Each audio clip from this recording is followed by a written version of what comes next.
Hola a todos, bienvenidos a mi canal y quisiera seguir estudiando el libro de Zacarías, el libro profético de Zacarías, en esta ocasión en el capítulo número 5. Me gustaría poder hablar de limpieza nacional.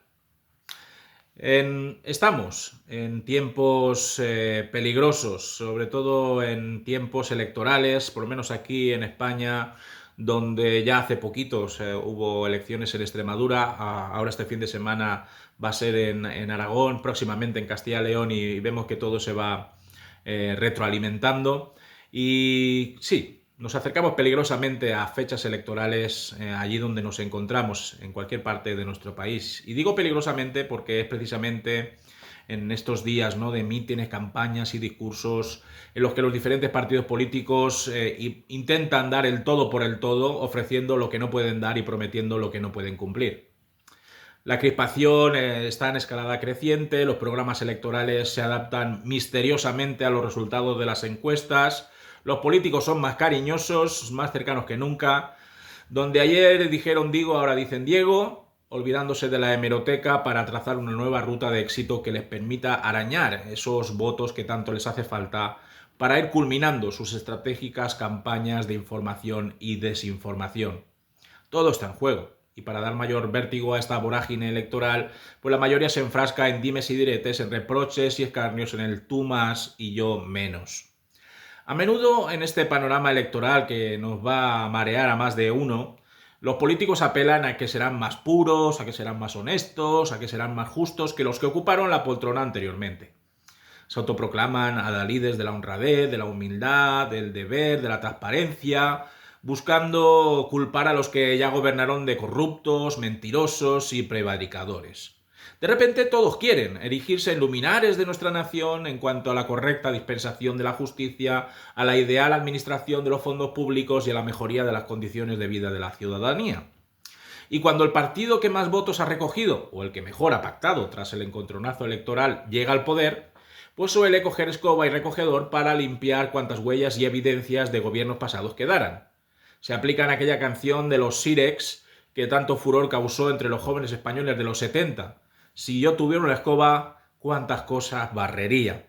Pero cuando ya pasa un determinado tiempo, la limpieza nacional se espacía, se dilata, hasta que al final, en lugar de barrer la suciedad de otros tiempos, se pasa a barrer para casa y barrer debajo de la alfombra los pecados propios en el nuevo gobierno.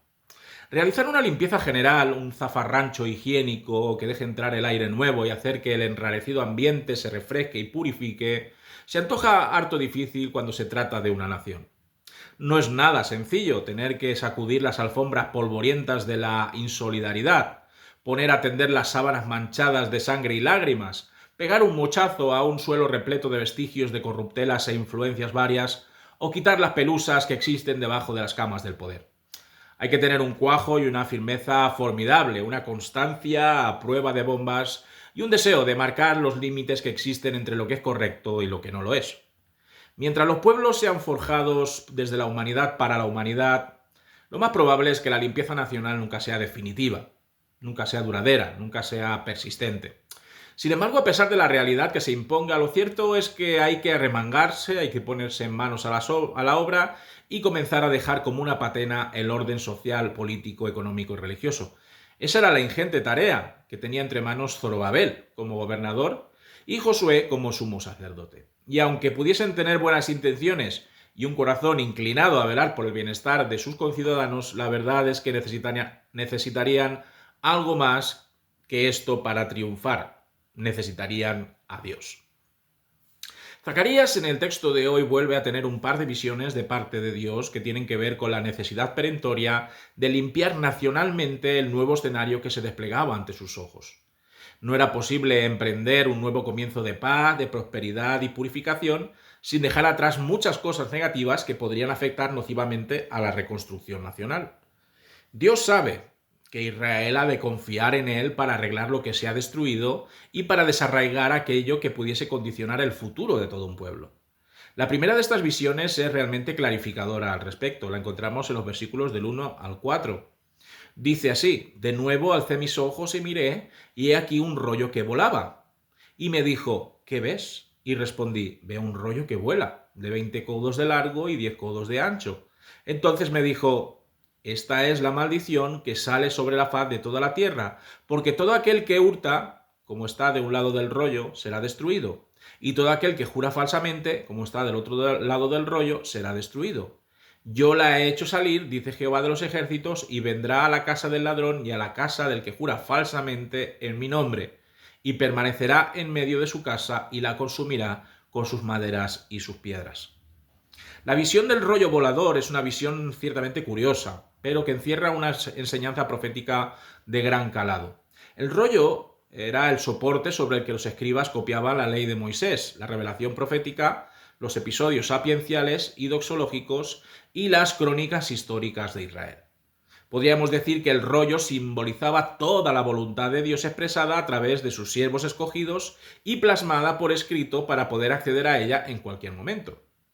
El hecho de que este rollo vuele es una imagen vívida de los estatutos divinos que sobrevuelan a su pueblo elegido, y su tamaño, 9 metros de largo por 4 metros y medio de ancho, nos ayuda a entender que la ley divina abarca toda la extensión de los territorios de Israel.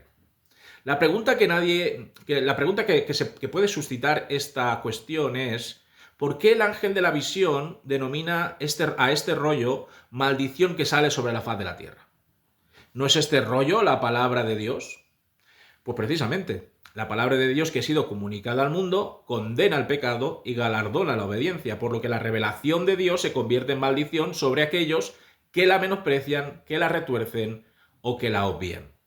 La explicación la encontramos a continuación. El rollo de la ley de Dios condena y maldice a aquellas personas o instituciones humanas que roban, hurtan y sustraen de aquello que no es suyo, que derrochan sin considerar al menesteroso, que ofrendan migajas a Dios, que dejan en la calle y sin techo a aquellas personas que viven al borde de la pobreza más absoluta, que administran ilegítimamente los fondos del erario público, que se aprovechan de personas simples e ignorantes para rapiñar lo poco que han ahorrado, que practican la usura con intereses desorbitados y que aman al dinero por encima de todas las cosas.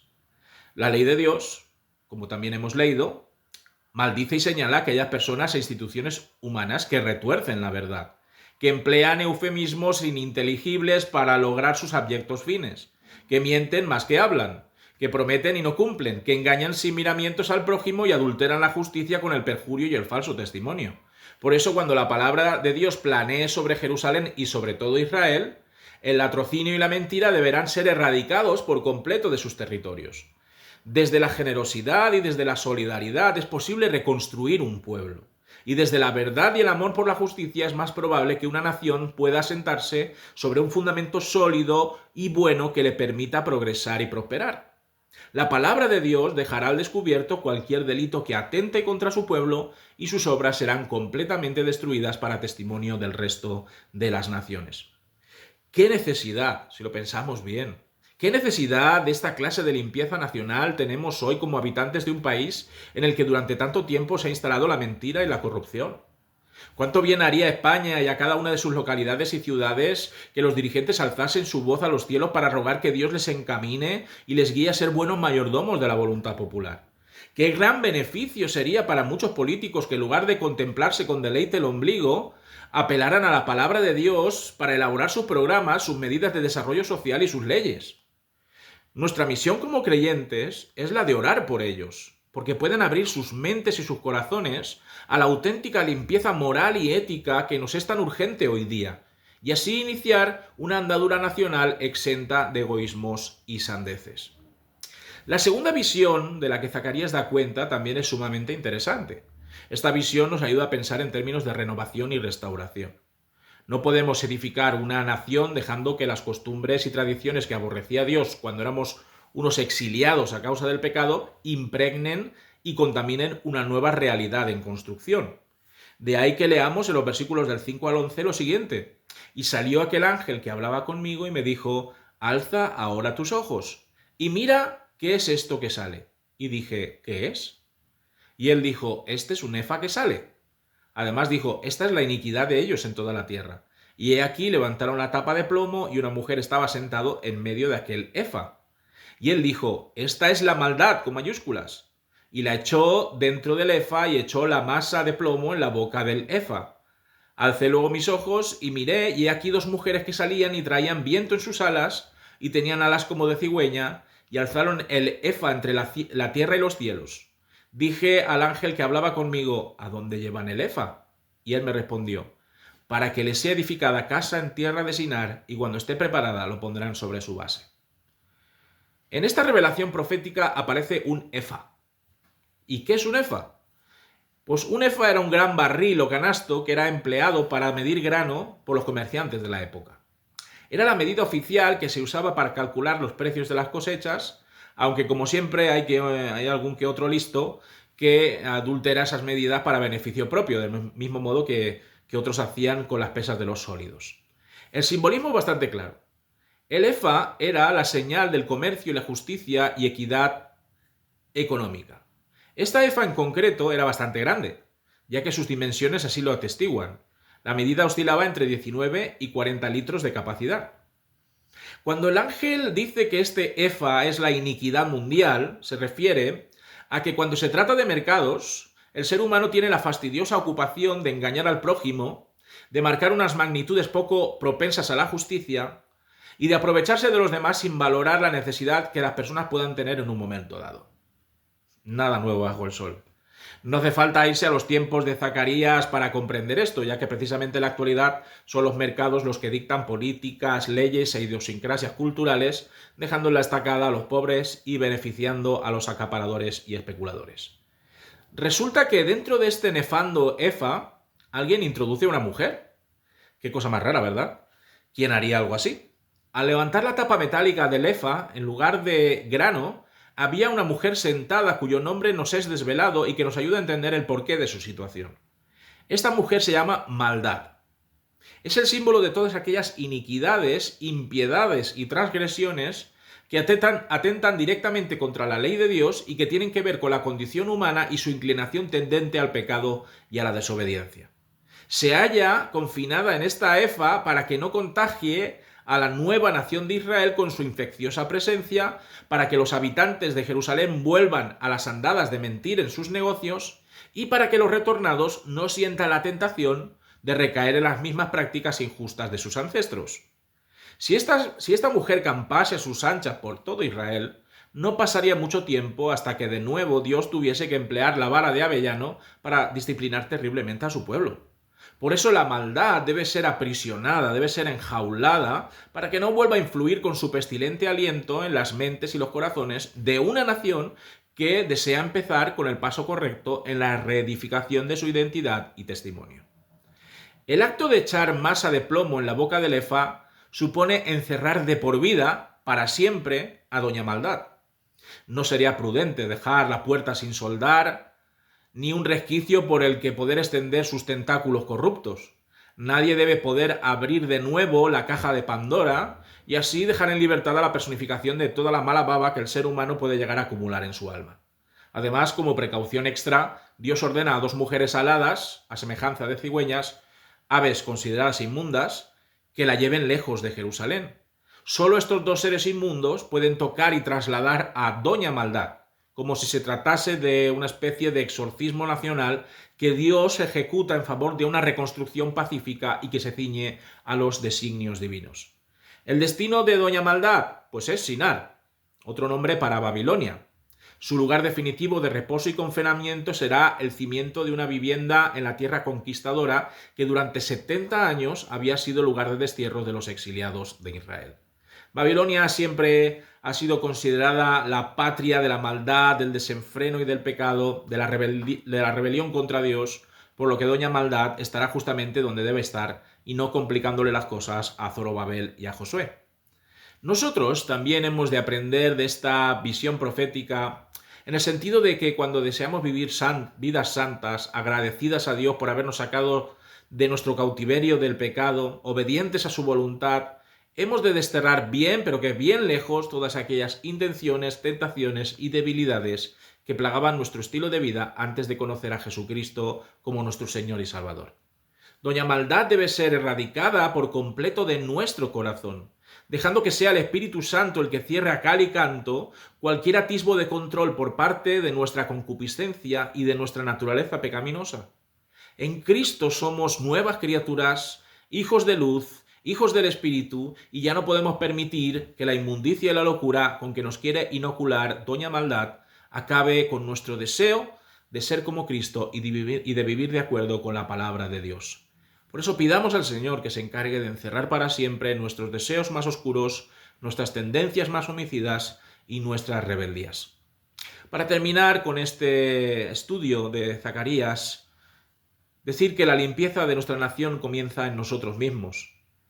Por eso comienza dejando que Dios te purifique, que Dios te lave, que Dios te quite cualquier suciedad que desluzca tu testimonio personal. La limpieza nacional comienza en la unidad de la Iglesia en favor de la justicia, del bienestar social y de la atención al menesteroso, en la denuncia de las injusticias y de las corrupciones, en la oración por nuestros futuros gobernantes y sobre todo la intercesión por aquellos de nuestros hermanos que se dedican a la política y al servicio público. Comienza rogando a Dios que limpie a profundidad los corazones de aquellos que tienen responsabilidades nacionales, regionales e incluso internacionales. Comienza ejerciendo el derecho al voto para depositar tu confianza en aquellos políticos con los que crees que puedes identificarte en términos éticos y espirituales. Y comienza reclamando a este mundo que se ajuste a la ley de Dios para que el reino de los cielos sea consumado lo antes posible y seamos un glorioso día, esa nación santa y apartada para Dios que todos anhelamos y ansiamos. Si este estudio ha sido de bendición para tu vida, puedes dar un like, puedes dejar un comentario o puedes suscribirte a nuestro canal. Todo será bien recibido. Que el Señor te bendiga.